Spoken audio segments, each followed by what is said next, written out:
How many products are there in the world that everyone, and I mean literally everyone, actually needs? Like Now there's a question, isn't there? Okay, you could say generically food, water. clothes and shelter. Well, clothes, you know, would you say that to an Aborigine? Would you say that to a Native American, Native Indian? Some of the Indian tribes in the Amazon who wear whatever they wear? Do you see what I'm saying? If you really take it and you say, what is it? Does everyone need it? Well, question, do they, you know? Yeah, I mean, well, even clothes. Close, but it's pretty close to 99.99% of the population, at least, like to have some kind of covering at some point in the year. Yeah. Even in the Amazonian rainforest, they actually consider that certain things can be worn at certain times, even if it's only decorative. So I think clothes fits. So that's 3 things we've come up with. Food, water and clothes. What else? Well, I think... And food covers obviously everything, so yeah, that's a license to do whatever within, isn't it? What else is there then? Yeah, well, shelter is the other one that's usually quoted, isn't it? So, a tent? Doesn't have to be huge. Victorian mansion? Yeah, it doesn't have to be... But the question is, you know, it's worth everyone asking, is the level of food, clothing and shelter, plus transport. Transport is a human one. Is it a need though? Human society has always valued being able to move things and people. It's often done in very simple ways, you know, drag a log through the forest, you know, ride a donkey. You know, we have had very simple kind of solutions to those things, which didn't interfere with other people's... So you would classify a donkey as transport, would you? Yeah, absolutely. What else? You know, riding a donkey, what else? That's transport. Of course it's transport. It's not, it doesn't have to be mechanised. So a horse, an ox, and all these animals are transport. Absolutely. Okay. Oh, that was the prime. I mean, it's only, we're only 60 years into the, you know, it's only post-war that we haven't relied on... I'm just interested in your definition, because when you said transport, I was thinking, you know, trains, boats and planes. That's what No, but transport has always been a human preoccupation. Always. Stonehenge. Yeah, you know, dragging the Preseli rocks, you know, all the way down to Wiltshire. You know, there was transport involved with that. You know, argued over to this day what they did. You know, was it barges? Was it ropes? Was it, you know, how did they do it? No, transport is another one.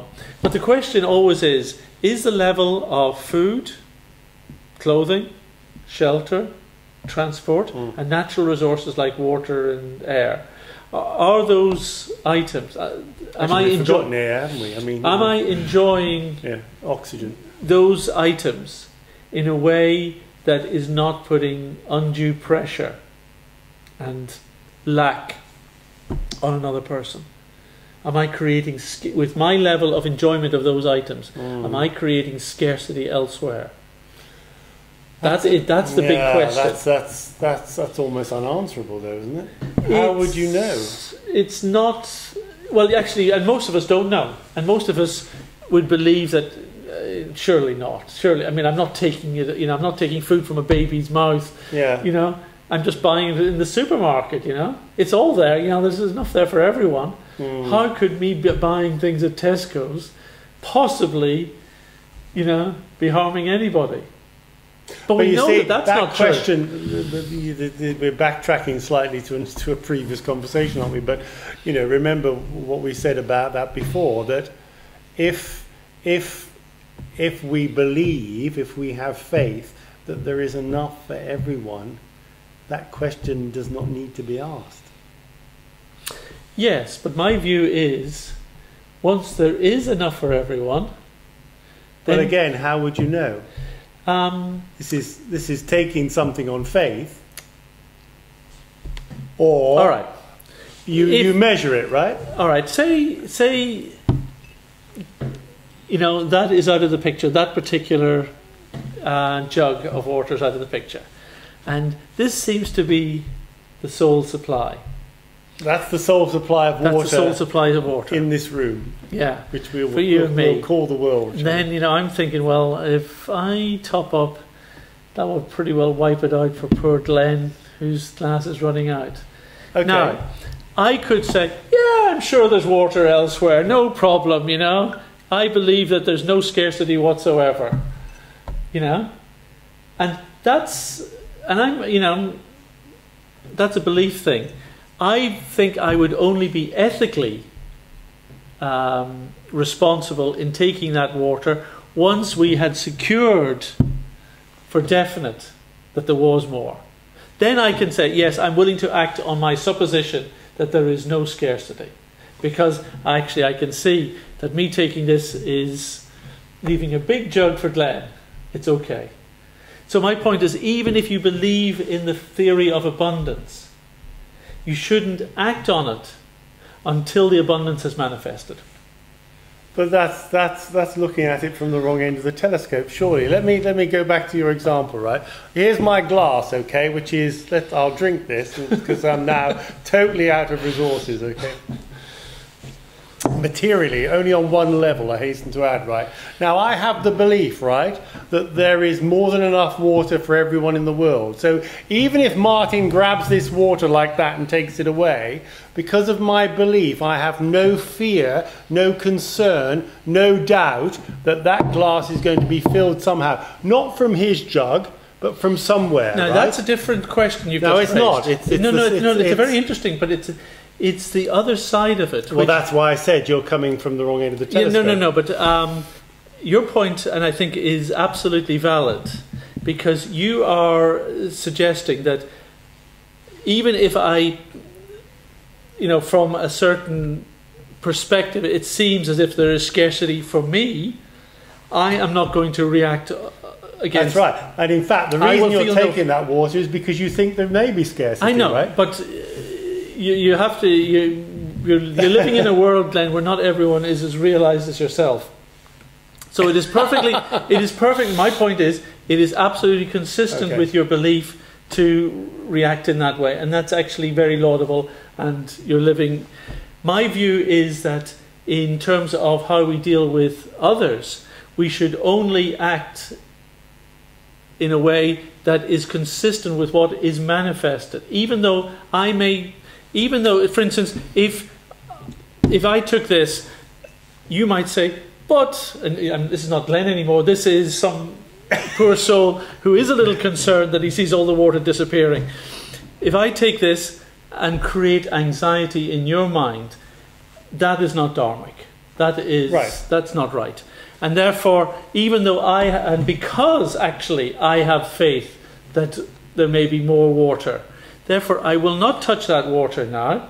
I will let you, because if that's all that's currently manifesting, I will let you enjoy it as much as you need. I'll forgo it. Not only that, you would give me all of it. You'd say, right, it's all yours. Yeah. I'm sharing it completely because I know that there's enough for everyone. That's the point. You see, if we as a mankind knew there was enough for everyone, we would share everything. That's right. The point. And by taking that attitude of sharing it, I'm working on two levels. Right. One is I'm making sure that whatever appears to be manifested is being generously shared. That's always good. But at the same time, I'm not in anxiety, and I'm actually proving the value of my belief and probably influencing you in its efficacy. What I am warning against is those who claim to follow the philosophy of abundance and say, no problem, there's tons in the world, why are you in anxiety? Cheers.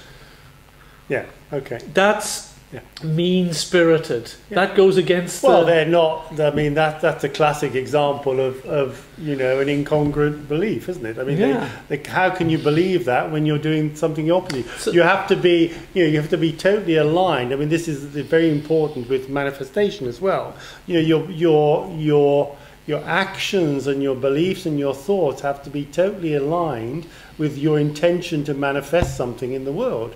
If you have any doubt whatsoever, whatever it may be, or you're acting, if you like, in opposition to that, so let's say it's something around money, and you want a certain sum of money, and then you're looking in your wallet and you're thinking, oh, I've only got £5, I'm exaggerating. See what I'm saying? Even that sort of thought, which is contrary to the abundance, is actually feeding the energy around that and undermining the intention that you have. So back to the water example, right? If I'm, as you say, if I'm a little anxious, let's say that I'm doing that and I'm giving all the water to you and I'm looking at my empty glass, right? And 3 days later it's still not full, then if I'm in the mode that says, I better go and get some water from somewhere else, you see, that's not the faith, that's not the trust. But why isn't there is resource. All right, but I always... It's a bit like trusting, and in fact it's exactly the same thing. It's just the same as trusting your inner wisdom, your inner knowledge, right? Your inner ability, if you like, rather than freaking out because you don't see it with your 5 senses. Because I don't see any water in that glass with my 5 senses, with my eyes certainly. I may not hear it or feel it, then on the material level I'm concerned, right? But my inner knowing, right, knowing that there'll be water for me, if I can be totally attuned to that, what I see in the glass is totally irrelevant. So it's like I bypass my 5 senses. The whole thing is a 5-sensory illusion, and therefore I have complete faith because inside I know that I'm going to get water. And I may not get it in this glass, it may come from somewhere else.